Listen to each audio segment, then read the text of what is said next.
I'm knocking the wrong ceiling down. This is the wood that's coming down, it's crumbling. It's got all woodworm in it. Ugh, it's just cloud. Sure, yeah. I was going to pretend that I got it right, but I thought, that's not fair. Hello and welcome to our channel, Portugal on a shoestring. Right, this morning we're going to be taking the ceiling down in the bedroom we're doing, the one we took the wall down the other day. So, we've got a couple of helpers. We've got daughter Kate and her fiance Jonathan. They're going to be helping us out, and yeah, I'm going to get into the loft and I'll try and knock the ceiling down and they'll clear everything out the way. Wish us luck. Right, you have to excuse the washing machine going, but this is the loft, and where we're going to be knocking the ceiling out is by that old pile of tiles there. Are you ready? Okay, let's knock a few planks and see what happens.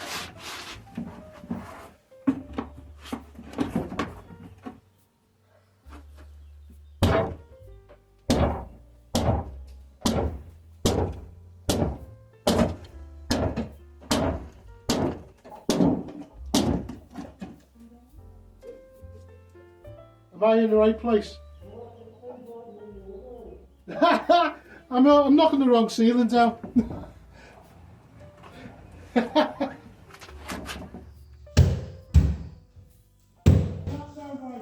that sounds right.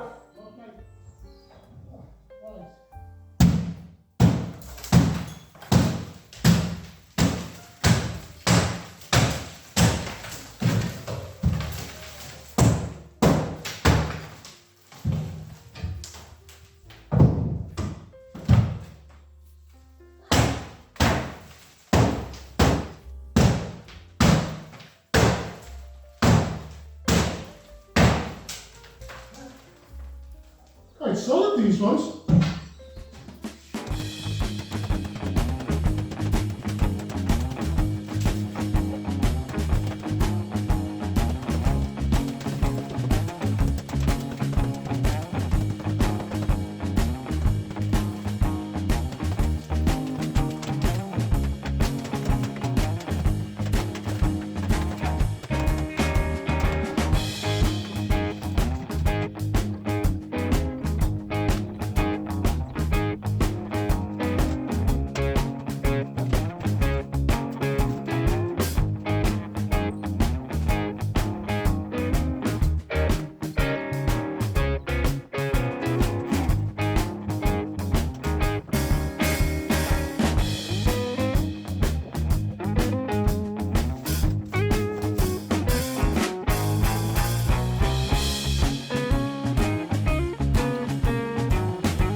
What is all this stuff? Where's it got over there? It's dust, it's animal droppings, it's fluff, rotted wood, it's all sorts of things, you know. You'll find it in all ceilings. If you go up into yours, you'll find something similar. Probably not as much because it's not as old a building, you know. It's seems to be a lot better attached than that stuff over there. Yes. And I think it's thicker wood as well. So it's stronger than the other. Yeah.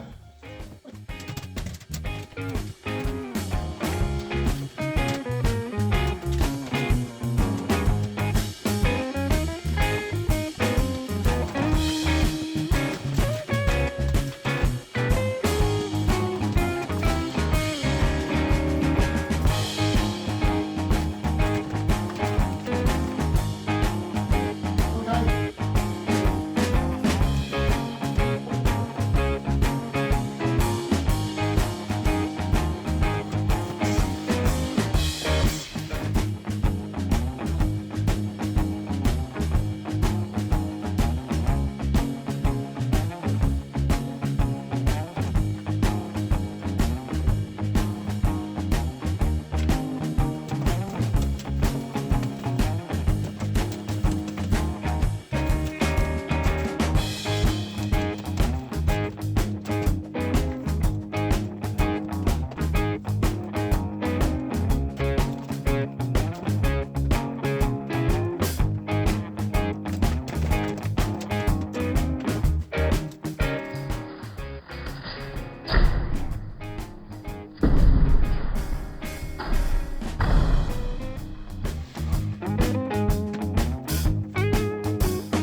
the wood that's coming down, it's crumbling. It's got all woodworm in it. Ugh, it's just cloud. So that is really chewed. Wow.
Now this is as much of the ceiling as we want to take out. All we're really bothered about was anything that was starting to rot and was loose, and so all this is all quite solid, no rot in it, very, very firm. This centre section is part of the joist, but they'll all be above the level of the new ceiling, so they can just stay there. Just take anything loose off. But that's the worst of it done.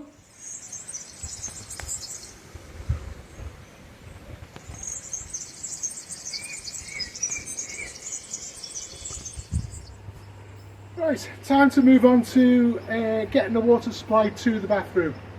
So, what we've got is, just behind me, there's a garden tap, and that's fed from the mains. What we're going to do is we're going to take a feed from that under the kitchen, along the building wall, and across, and then down, and then we'll travel the rest of the way underground. We'll do the hot water supply to the bathroom as a separate job. Well, we get cold everywhere first, and then we'll follow on with the hot once we got the hot water tank all plumbed in. Right, so it's basically just a case of, I tend to try and work backwards from where I want to end up back to the source. Sometimes that's not possible, but I find that's easy, and you don't disturb anything until you've got everything else in place. Let's cut some pipe.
Okay, we've got the cold water feed to the outside of the building, and we've brought it through the wall and up to just underneath the hot water tank.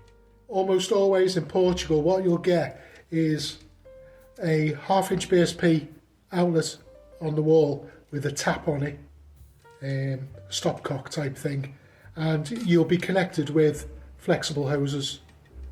Every sort of DIY place and builders merchants all sell different sizes and different combinations of these.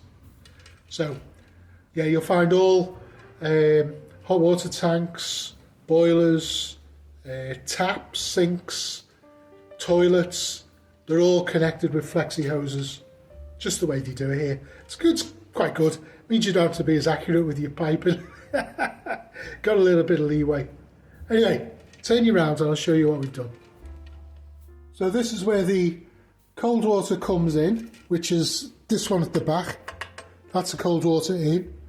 And this comes up, travels up and joins, well, it actually comes to a stopcock here. But what we'll do, we'll just put flexi pipes up to this. This is a pressure relief valve. So if the pressure gets too much, it'll dribble out of this hole here. I'll put a tube on and lead it to an outside drain. The hot water out of the tank comes out here, and we'll just connect it up to this, which then goes off out that building again and off to the bathroom. Right, let's get these on. Now these are dead simple. It's just flexible rubber hose, steel braid, stainless steel braid. These ones are 1/2 inch. You also get 3/8, and you also get male ends. So they always come with a rubber on each end. So you don't need any PTFE on anything. The rubber makes the seal, not the thread. The thread is just to hold the rubber against the thing. Right, so pop this one on first.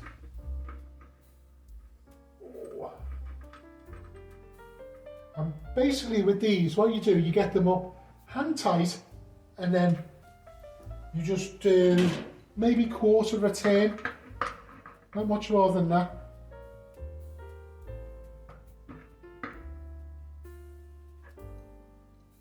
Quarter to 1/2 a turn, and we just do the same under here. Hand tight, let's see, that's 1/4, not quite 1/2 a turn. Nice one, right.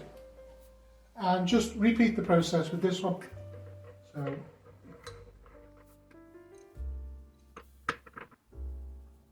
if you do these too tight, what can happen is that rubber can actually get pushed out. So if you really wind it down, it'll actually form the rubber out and the joint will leak. Now, I got these a little bit long because I wanted to make sure I have enough. But if it's too long, don't try and sort of squeeze it like that. Do a loop. So we'll take it around the back, I think. There we go. Just do a loop like that. That puts less pressure on the pipe.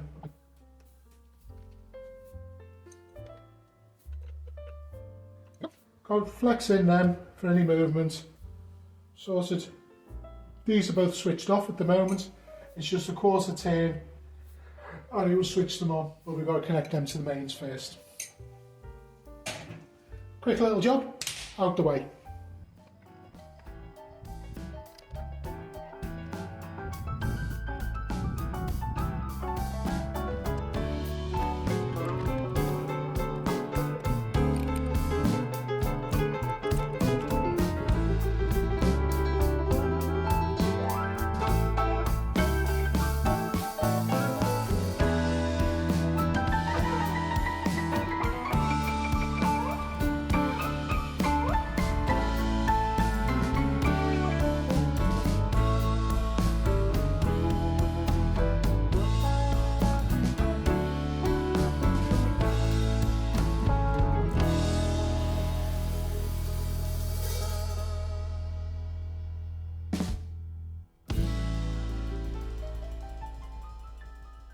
The last connection's put in. So that's our hot water feed, the white pipe. That goes to the sink. And in the bathroom it splits off for the shower. The black pipe carries cold water and again up to the sink and split for the shower. That side goes up to the bath and the far left one is to the toilet system. All we have to do now is actually connect the mains water, which will be over by that hose reel over there. And we've just got to tee into that. Otherwise everything else is in place. We don't know if any of it will leak yet, but you never know. We might be lucky. Right, that's enough for today. Tomorrow morning I'll connect the mains water up and we'll see where we go. Right, that's a moment of truth. We've got all the pipework in. Everything's connected up. We just need to connect from here, which is the end of the rest of the line, into this main feed here. And we're just going to do that with a T-piece. We'll fit that in here and link it up. So we need to cut into this pipe, cut a piece out, fit this and cut a little piece to join the two up. It's dead simple, it's not a big deal. I've turned the mains water off, so there shouldn't be any pressure in this. Anything that's in it now is just in this bit of vertical pipe. Okay, I'll bring you in a bit closer so you can see what we're doing. We know we want it about that height, and we know that the pipe goes down to about here. So if we just mark it with our thumb,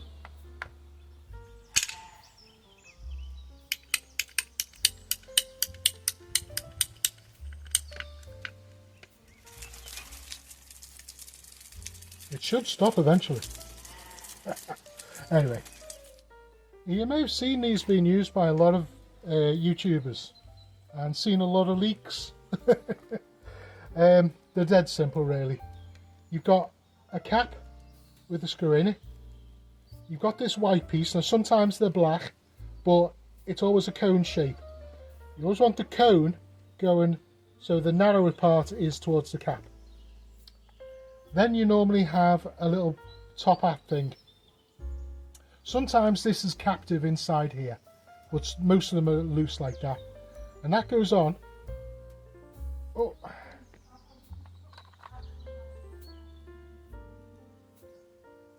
With the flat towards this cone piece.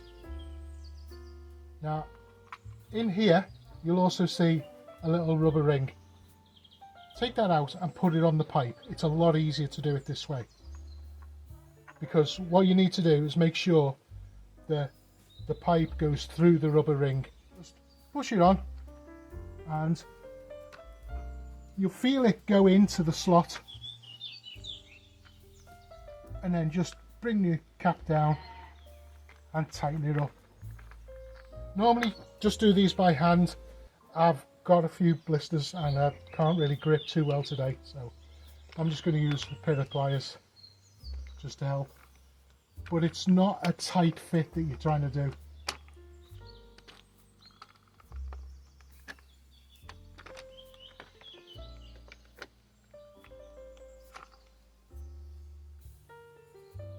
And that'll be a watertight seal.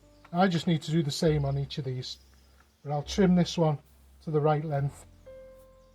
And the length, if I take this off, you put your finger in, you can feel where the step is, and it's just here. So you just want a little bit less than that. Should be good.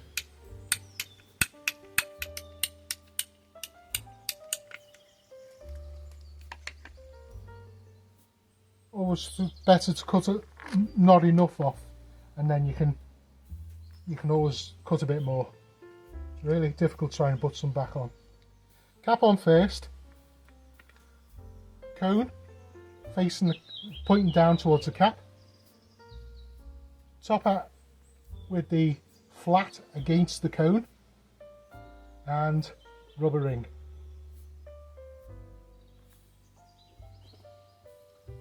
And then we have to get this all together.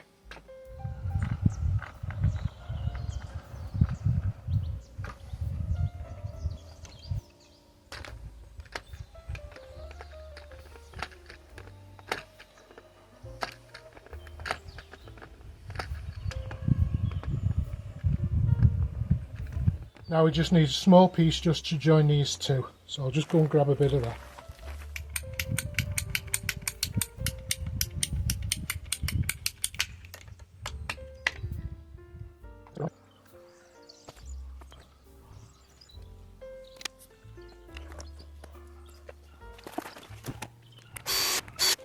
I'll go and turn the water on and we'll see when it leaks.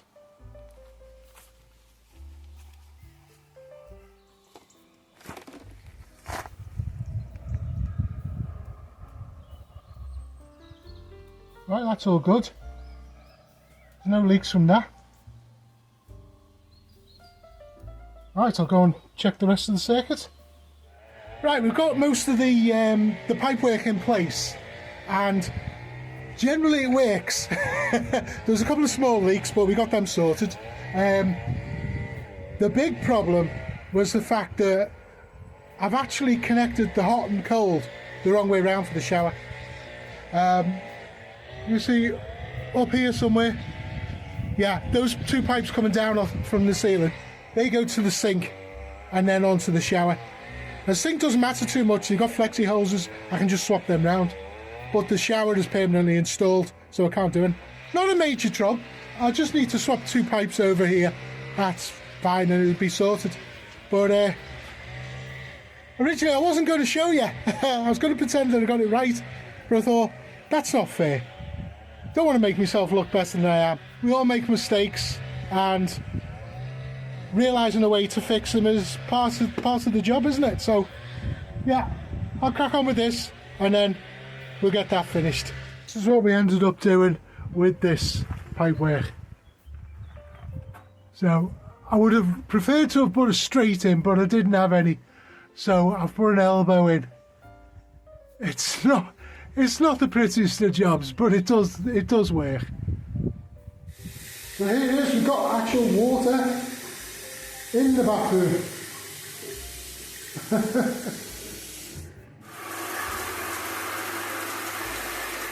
And even the shower works with hot water.